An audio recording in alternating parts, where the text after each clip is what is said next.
Hey, what's up, everybody? Welcome back to another edition of At Home with Dynasty.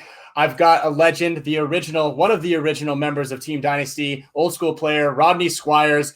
We've known each other for the better part of 2 decades. And, this is the 20th year of Dynasty. And I thought no person better than Rodney Squires to, revamp and kind of come on as a guest after we've talked to all the current members of the team. So, Rodney, welcome to the show.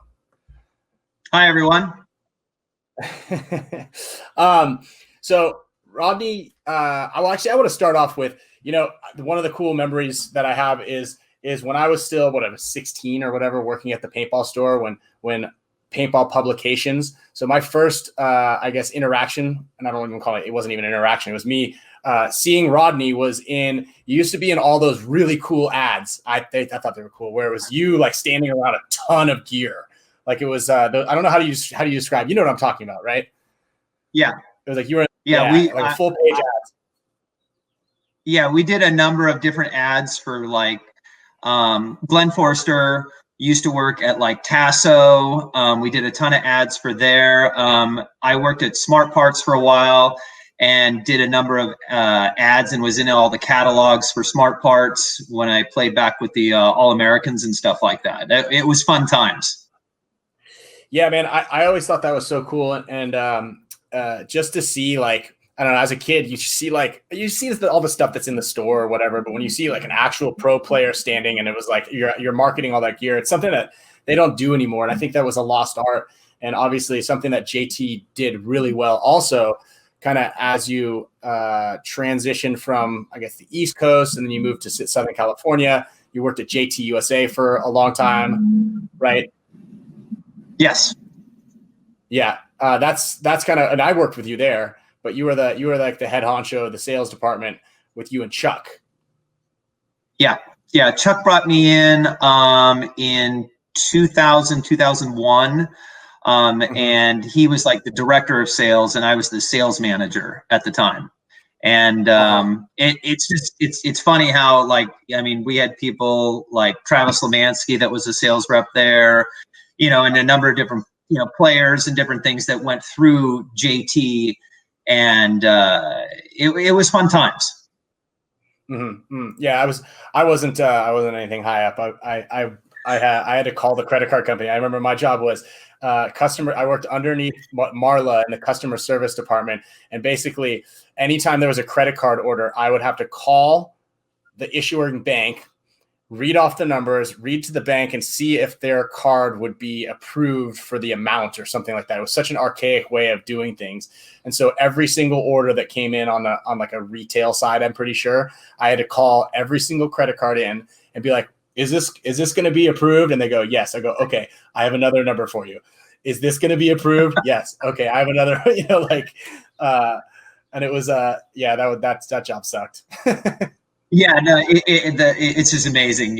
Technology's so changed from even 20 years ago, and even with credit cards. I mean, I process probably 40 to 50 credit cards a day through my job now, and it's just instantaneous. Right. So let's talk about that sort of transition. So we started Dynasty in 2001 under Chuck Hench, pretty much got all of us together, put a bunch of people together. We won World Cup 2001. 2002, we were playing. So you transitioned from playing in the woods to playing in hyperball. Yep. And then playing on airball. So just kind of talk about that sort of thing, because a lot of people a lot of people who are going to be watching this don't even understand how that kind of came about. Just even playing in the woods. A lot of people probably have never even played in the woods. Yeah. I mean, the game has gone through so many different changes, and it's cool to see what's going on now, and guys like Tim and Tom or with the different leagues are bringing the old game back. We lost so many people in 2003 when the big industry change was we're going straight to X-ball, and the guys at that time in their late 30s and even into their mid 40s got all pushed out basically. So you lost this huge segment of players.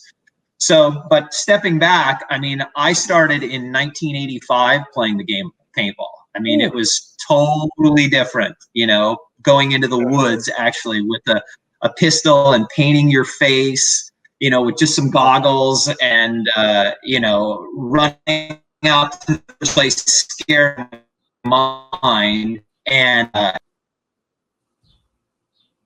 just like shooting somebody, and then that hooked me. Yeah, for sure.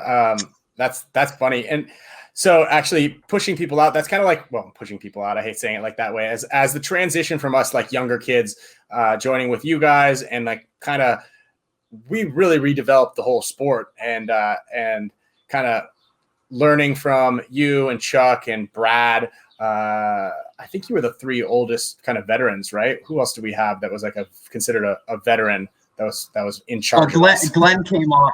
Glenn came on after the second event, basically. Okay, so, that's right. That's right. Sonny left and Glenn came on. That's what it was. Okay.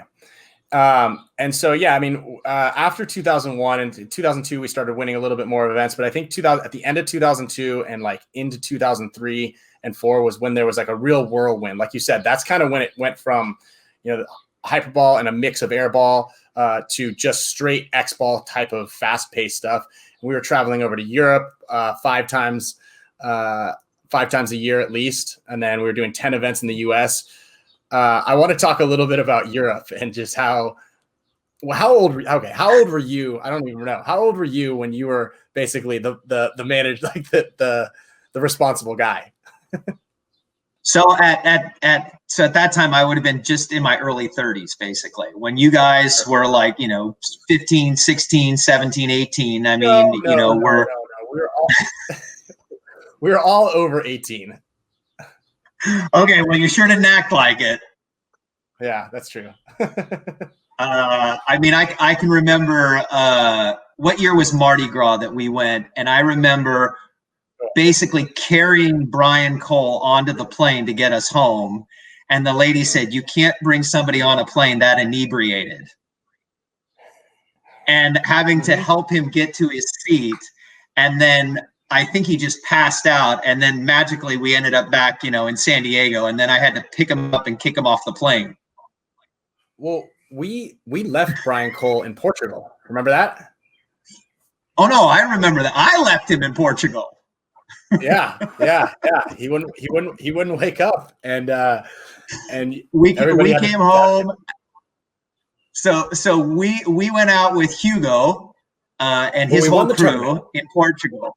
Yeah, we won the tournament, and so Hugo had arranged this event where we took like a Greyhound bus, and we went, and the guys from Strange went, and it was like 40 or 50 guys, and we went to some club.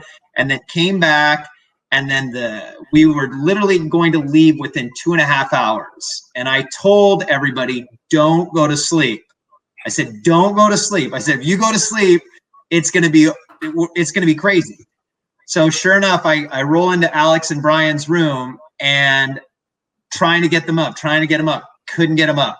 And I forget who it was, like literally hit BC in the head with a trash can and couldn't get him up.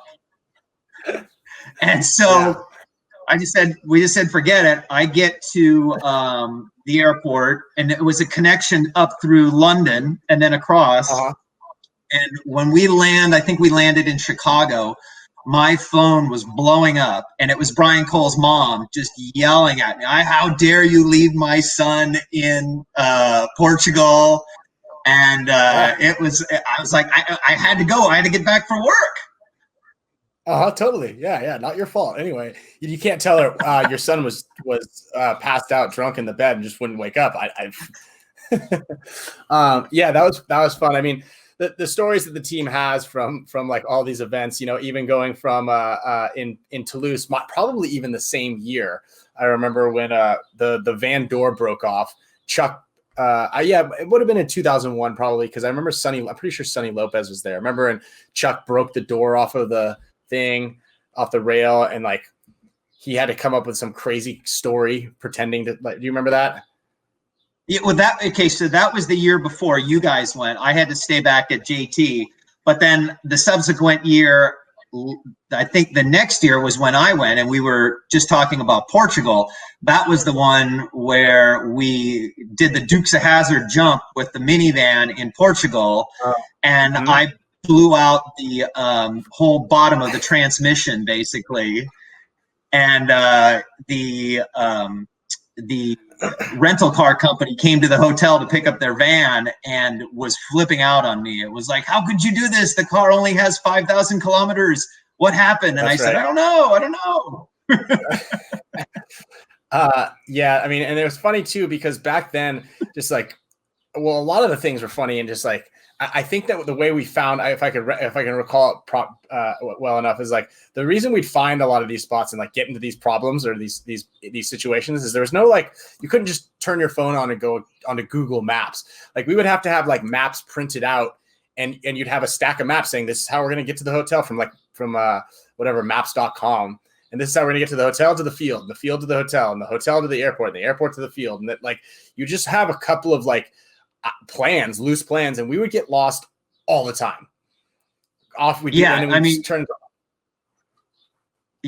was a learning experience for sure. Yes. Mm-hmm. Europe was a learning experience for sure. I mean, how many times we'd get lost and, just be like, okay, this is where we're eating, because, we didn't know what or where, and we weren't going to find anything, or, we were always out trying to do something, or, like, okay, we're traveling to this country, let's go do something as a team. Do you ever remember the Heineken tour we did in Amsterdam and how that ended up? So I don't think I did. Oh yeah, no, I do remember that. I think I do remember that. That's the only time I've ever been to that Heineken. That's right. And you're only supposed to get 2 beers for free on the Heineken tour, and we were like somehow convinced them just to keep bringing them to us. Yes, we were going to Brian Cole, and I forget whoever nicely talked to the waitresses at the last place where you get your last beer, and they simply said, if you bust the tables for us, we will give you as much beer as you want. And that was like opening up a can of it was a bad idea, because we ended up back in the hotel, blacked out, and then some guys went off, and it was hilarious. I think that was actually the last time that Johnny Perchek went to an international event. At the end of that event, Johnny had just had enough, and he was like, had a full panic attack. I got to get Perchak on too, because we'll probably get him on another one of these, because like he's probably got a lot of the same type of stories, and it'd be great to kind of reminisce and just hear like these types of stories exactly in like from a different point of view, but Johnny, I'm pretty sure that was it for him. That was the straw that broke the camel's back on that one. For sure. Yeah, I believe so, because that was the one where, again, smoking pot or whatever is legal in Amsterdam. And we were supposed to, go to a pot shop after the Heineken tour. And I came back and literally passed out, and then was like, where is everybody when I woke up? And then like that night, I think Johnny, I think they took mushrooms or something, and Johnny had some crazy panic attack. And like, that's exactly what happened. Like, he comes home from that event and is like, I'm never flying again. And then it was like, to get him on a plane was like, oh Jesus, how are we going to get this guy to play for us ever again? Yeah, that's funny. So he had to drive from then on out. He drove to every single event because he couldn't get on a plane for whatever reason. So that was interesting. I guess that's a very good point to learn from, stay in your lane. You know what I mean? If that's any, I guess, anything you can learn from in that part. So I want to talk about so right now. So you've taken obviously a relatively long break from tournament paintball. You've stopped playing kind of the airball, the speedball sort of thing, and you've been steady and active playing paintball forever, and started to really be active in getting the team back together for Dynasty's reunion tour and getting into these 10-man events. And we did a bunch of them last year, and obviously this year's kind of an odd type of year, but we're signed up for the ICC, which is in a month. about a month, and we're kind of finalizing a lot of the details with that. So, tell me, I guess, kind of like what competing is like for you. Like what makes you want to continue to compete and play in that type of environment? Well, I mean, the game of paintball has brought me a lot in life.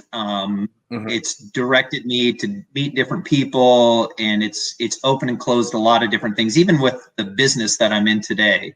It doesn't have anything to do with paintball, but there's a lot of things with Team Dynasty, and I'm going to back up here just for a second here. And so I truly believe, and you may believe this or not, whatever, that we formed the team, and in 2001 and then in 2002, we're both 10-man years, and I thought that I had pretty good seasons. 2003, we go to 7-man, and I can feel I'm starting to get pushed out. And then the breaking point for Dynasty and myself, I mean, I was still part of it and whatever, was the Pomona event. Oliver came to me the night before the tournament and basically said, "Rodney, you're too big to play X-Ball." And I never told most anybody on the team, but I literally drove home crying, like my paintball career is over. And nobody ever said anything. And that really changed the direction of my life. Because again, I was kind of doing the pro paintball thing and traveling and stuff like that. Because we were doing like 16 events a year. So you really couldn't have a job at that time. I had left JT by this time. That's a whole nother story. But it focused me and put me down the career to where I am today. So again, it was a big turning point, but I never gave up the sport. I went and started Dynasty Entourage. I trained a number of kids up in that, and we ran from basically 2005 through 2009, I believe. Guys like Mark Lack, Ryan Martin, Ryan Collette. I mean, we had Dalton that played for us. We had Rainey Stancic that played for us. A number of guys that eventually played on Dynasty. But I never quit playing the game. I would play walk-on. I would go to events as Tom rolled out the Ultimate Woods Ball League. I still wanted to compete, but I knew physically my body, after having 2 knee surgeries, I just couldn't compete at the level you guys competed at. And I give you that, Ryan. I get what all the top guys do. I give you your kudos for doing that. My body can't take that anymore. But I still love this game so much. I mean, I've got a ton of different paintball guns. I still love to tinker with them. Drives my wife crazy. I'm going to be 50 this year, and she's like, turning 50 this year and still playing as much as I play. It's like every weekend, and then I go out, and every single time I go out onto the field, I use a different gun. It's like golf for me. And so I just enjoy. I mean, next weekend I'm playing at an event at Dave's Field. The following weekend's Father's Day. Then the weekend after that, I'm going to New York to play in an event. I truly enjoy playing in the woods. I don't feel that I'm uncompetitive in the woods. It's like the level, it levels things for people my age, basically. If you're, in somewhat shape, you can compete against people like yourself. I'm not saying I'm on an equal level as you, but the woods give me a much better chance to compete. Yeah, so that goes without saying. When I went to the ICC the first 2 seasons, and played with the All-Americans, my heart still yearned to be and play with you guys. I just enjoy playing with Alex, yourself, and Yosh on the field. For people that don't get that experience, it's like playing with people that, somebody magical in football, like playing with a Tom Brady, or playing with somebody that's just an immense professional and has talent beyond their years. And if anybody gets the experience to play with you guys, it's just unbelievable. And your guys' field awareness and your professionalism is beyond, is all I can say. And I truly enjoy it. and I will always enjoy playing with you guys. And, getting back with the group, and, last year Tyler wasn't able to come, and I'm so excited that he's able to come. I just, that kid, when I was growing up, he's this little 12-year-old running around. I'm like, man, someday I'll play with that kid, and this will be the first year I get to play with him in a 10-man, really. Sure. And it's just an experience of guys. And like you said, Dynasty's been around for 20 years almost. And it's a huge family, and it's amazing the people that have crossed the roster. That's absolutely right, man. I'm stoked that you said all that. That was a lot of really good information. I mean, that's the greatest thing about paintball in general is, the game doesn't ever discriminate against anybody's playing ability, physical attributes, your age, weight, height, anything, and everybody can have an effect on the outcome of the game. And like you said, even if one aspect of the game is difficult for you, you can excel at several other different aspects of the game. And that's absolutely true. And that's why paintball is as popular. And that's why everybody who's ever played, I mean, there's a small percentage of people who didn't enjoy the first couple times playing or ever playing. But other than that, the majority of people who play, it creates a special group of people, because everybody enjoys it. Everybody has like that rush. Everybody realized that they can actually be part of something.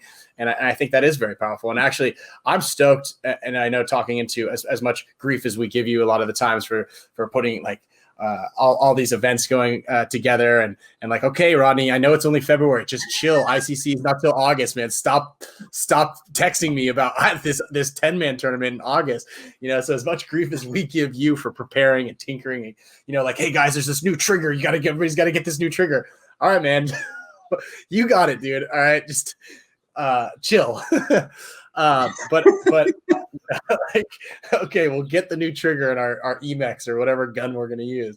Like we'll polish our 3-ways before the night starts or before the day starts. Like, and that's like the love of everything. And that's how passionate you are about it. And also, getting all the guys together last year when we played that event in San Diego, I think was probably my favorite 10-man event. I know that winning ICC was really special and really cool, but that 10-man event where BC came back down, Johnny played, Brad was there. Like that was like the original Dynasty crew that was at that event. And I thought that was a special one. And that was really fun as well.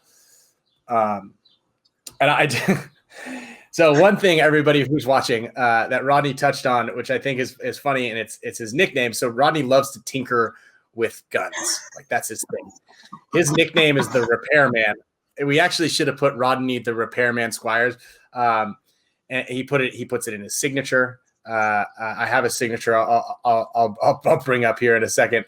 He puts it in his signature. He spells out the Repairman, which I think is really funny to give yourself that moniker. But tell me about this. This is great. So when we were playing, it would have been 7-man. I believe it was in Europe as well. Sorry to bring everybody back to this. This is just how Rodney operates. Is we were playing in an actual tournament game, okay? And Chuck Hench, who may or may not have been probably the weakest link on the team at the time, is like having issues with his angel. And so Rodney's like, Chuck, what's going on? And Chuck's like, Rodney, my gun's down. And so Rodney runs over there and goes, Chuck, give me your gun. I can fix it on the field during a game. And so Rodney's like, sweet, okay. And they trade guns. So then Chuck goes, whoop, and gets shot out. Now Rodney's got this leaking, broken angel that he's trying to like tune on the field. Like that's just that was your mentality. Okay, so first off, that was not in Europe. That was a special event that we did in like Miami or something like that. It was like a one-of like event. The real event that everything happened and where SK called me the Repairman would have been the 2002 at LA. We are playing on one of the airball fields against Aftershock. And basically SK and I are in the back center. Johnny Perchek is on the left tape. And right out of the game breaks out, SK's airline explodes. So his gun's going down fast. Johnny Perchek runs to his primary bunker and the ball detent goes out on his gun. So now I'm standing there with 2 guys with no gun. And I come up with the idea. I said, SK, did you bring your tool onto the field for your velocity? And he's like, yeah. I said, well, use that, take the ball detent out of your gun and give it to Johnny. And he's like, well, how can I do that? And I'm like, well, get it out. So he gets it out. I'm like, dump a pod, put it in there with the tool, throw it to Johnny. So he does that. We get that back up. We get Johnny's gun back up. And then we go down the field on that left tape and break the side open and win the game. So that I fixed it. That's my repairman. And yes, you will always tell the story of the Chuck Hench story, which was that was the bonehead. Okay. But there were more going the other way to the good side, Ryan, than that stupid one. Okay. Well, I just, I like my story better. But yes, you're the repairman, and again, I think it's great. I think you're the one who actually told me and about how, like, you need to have a little place that you can get away from the wife and the kids, and you just go in your garage and you just tinker with stuff. And I actually take that to heart. I go to my garage and I'll just stare at the ceiling sometimes, like, oh boy. It's just nice to get away. Say I have to go do something, I have to send out some packages or something, I'll spend 30 minutes in there just staring at the wall. Speaking of repairing things and whatnot, so you actually got to shoot. So we're going to talk a little bit about Field 1 and the Force and all that stuff. And you got to shoot one of the very first prototype Forces. Would have been basically a little over a year ago at Velocity. You came out to one of our first practices last year, and that was like the very first Force with the tape on it. The grip was stuck in there. Oh yeah, I'm pretty sure. Yeah. Top secret. So it was top secret, but I mean, the fact that it shot then and it actually worked well right then. What do you think about kind of what we've done with the building this gun? I know you haven't had a lot of hands-on time because you really like your mechanical guns a lot more than anything else these days. But what do you know? Tell me about how you feel about Field 1. What do you think about Bob Long's stuff back in the day, about the transition and how we've kind of created something that I think is pretty magnificent, in my opinion. Well, I mean, I think it's awesome for you guys. I think that when the initial thing happened, you probably didn't think it was going to take you as long as it did. Yeah, that's the truth. That's the truth. That I think that's the hardest part about designing and coming up with and making a new product, from scratch. And again, when you have no real background in it, you have a person that works for you as a designer who's been designing product, but then yourself, it's like, well, let's just do a few things and how fast does it get to market? And it just, it's something that takes a long time. That was something that back in the days at JT that, when I would go in and sit and talk with them, the guys over in Brass Eagle or whatever, and I would say, hey, we need to make this change and whatever. And they're like, that's like 18 months to make a change. And yeah, I mean, it's a difficult thing. And I mean, I'm proud of you guys that, you stuck with it, because God knows I'm sure at times you just wanted to throw the whole project into the trash can, but it's your love and it's your baby. You know what I mean? Mm-hmm. And it's like, to be able to make something and bring it to fruition is awesome, mm-hmm. But it's like and the thing is you got to continue to work on that, because somebody is going to be already saying, when's the next one coming, Ryan? It's like, you don't even get the first one off the shelf. And what's level 2? What's the special? And I noticed, sure. I've seen the different things. You guys have already got, special anodizing and the special signature series and stuff like that. It's really amazing how we went from, just in the last couple of seasons, just watching how all the manufacturers, including yourself, how fast you have to change things and how fast you have to anodize something new for somebody. Everybody is gotten to the point where they want the next custom thing and the next custom mm-hmm. thing. And I mean, you guys have built this platform, and you've refined the engine, and it seems to be you've finally gotten it where you want. And now, it's already like, well, can I get the different color? And can I get the next thing? And it's got to be an ongoing process. It just doesn't stop. It's amazing. But I'm happy for you guys and what you've built. And, it looks like it's going to continue. The barrel design, people are really happy with that. And it's just, you got to stay ahead and you got to keep working every day at it. we're actually making a 16-inch tip for you, buddy. Hopefully it'll be there for ICC. Everybody, and it's so funny. It's like everybody wants a 16-inch tip. We're like, well, no, that's not true. The 10 people, a handful of people from that play woods ball want it, but the rest of the market doesn't want a 16-inch tip. But we listen to our friends and our valued customers, and we are going to make a 16-inch tip for people. But you're right.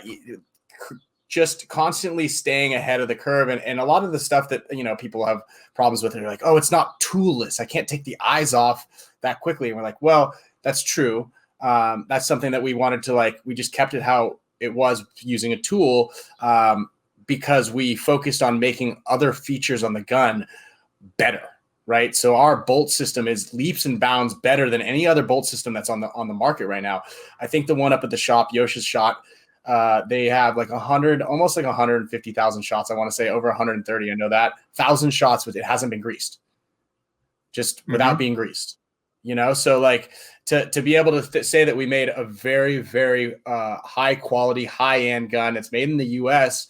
for the most part, and it's has a really cool redesigned bolt system with these new O-rings that function a lot better. And we made a product that we can put our name on and put our name behind, and it's something that we're very, very confident in, and it's an incredibly reliable marker.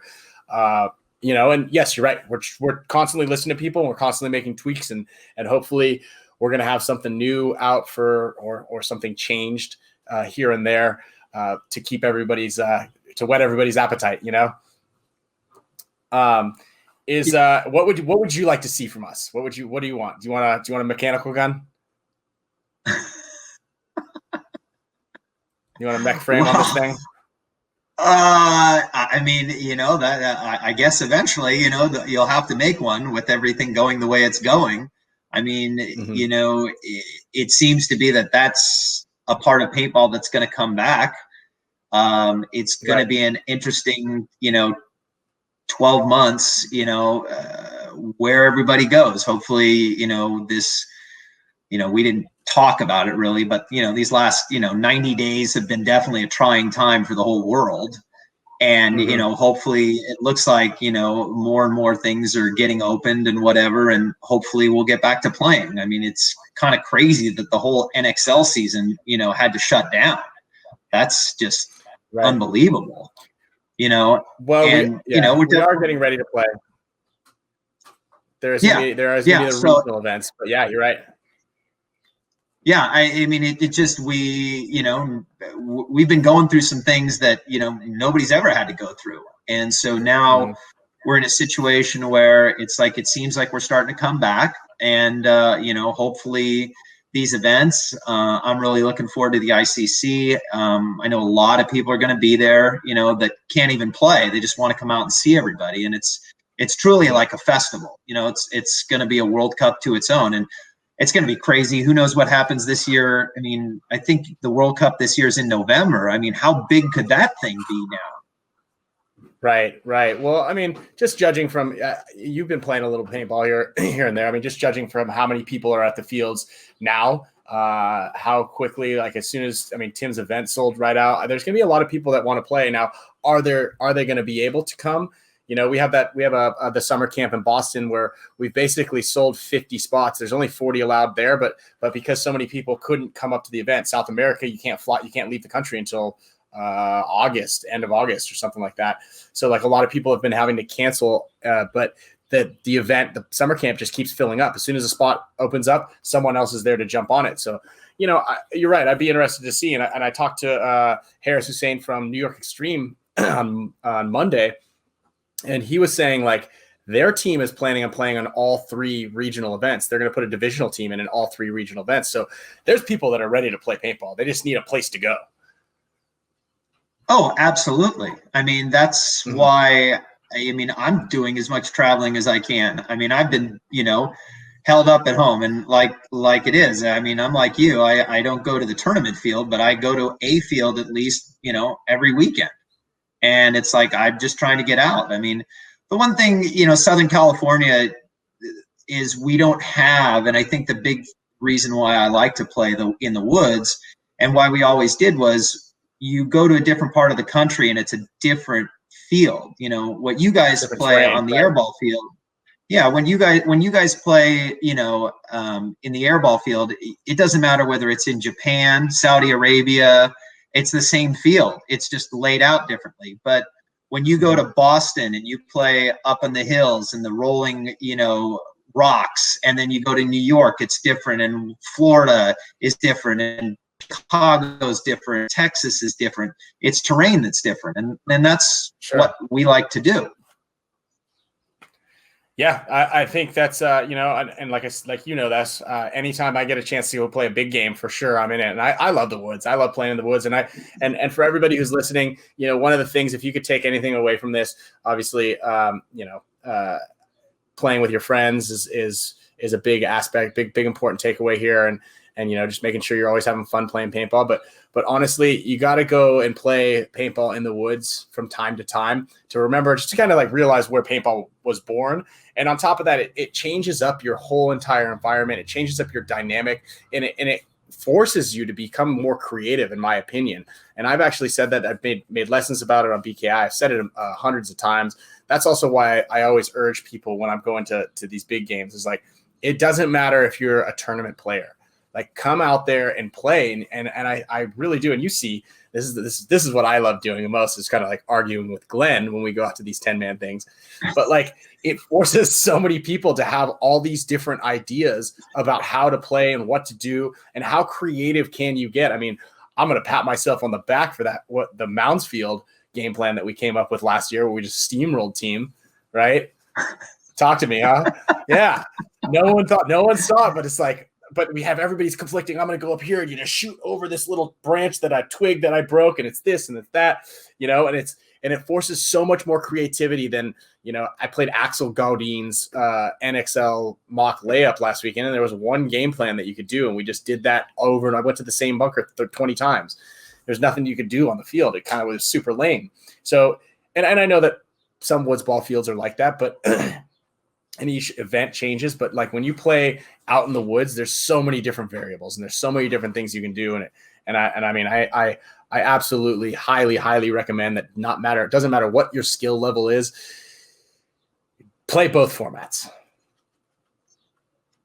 Yeah, I mean, I think the big difference and the reason why Dynasty did what Dynasty did at the beginning was because we had all come from that. I mean, you guys grew up on Mare Island, you know, and you were playing in Annis. And if anybody knows what that's like, you know, you're standing 2 feet away from somebody and confronting them. Hello, surprise, you know, and it's just, it rounded the game. And then when we went out of that into airball, you guys, all the field walking and everything that we took from the woods, we brought it out to the airball, you know, and you guys were the young kids at the time, and you weren't afraid to do anything. And, you know, you'd send like Angel Fragoza to their side off the break, and off of that, everybody else went the other way. And, you know, Oliver was able to make these, you know, astounding moves. And, you know, because he knew that the guys following him up were going to make, you know, the correct plays also. And right. you know, people miss that part of the game, you know. And so many kids, you know, I think a lot of things have changed though too. I think the advent of, you know, Xbox and PlayStation and first player shooter games brings a lot of kids out to the field, and they go straight to airball. I want to play airball. I want to hold my, you know, gun and just real fast. And, you know, that's all they want to do. They miss the whole aspect of the little splat master running around in the woods and trying to figure things out. And, you know, when they go out to the woods, they're like lost. They're like, what is this? For sure. I you know, I have all sorts of theories about the video game side of things too, but I won't. I like that theory also. That's a great one. Well, Rodney, thank you very much. This is actually one of my favorite episodes that we've done. I think there's been a lot of really good information. I think sharing the stories from when we were younger is great. It actually wants me to. I need to get a hold of Johnny and get him on this thing next. But for both of you guys who are listening to this, we want to thank you guys for tuning in. Please like and share this. And if there's anyone from Dynasty, current or past, I mean, we've done most of the current players now, that you guys would like to hear from, please leave a comment in the comment section. Rodney, thank you very much for coming and spending your afternoon with me. I know you're really busy. Is there anything else that you'd like to leave the audience and the public with? Just get out and play paintball. Here it is. We're coming back, and get out to your local field and go out and have a good time. You don't have to shoot a ramping gun to have a good time. Get out there, get a mechanical gun, get out there in the woods and have a good time. All right, there it is. That's a great. Let's just go out, get outside, have some fun this summer. And Rodney, I will hit you up for that trigger job on my gun, so you can tune me up, buddy. All right, Rodney, thanks a lot for coming. All right, Ryan.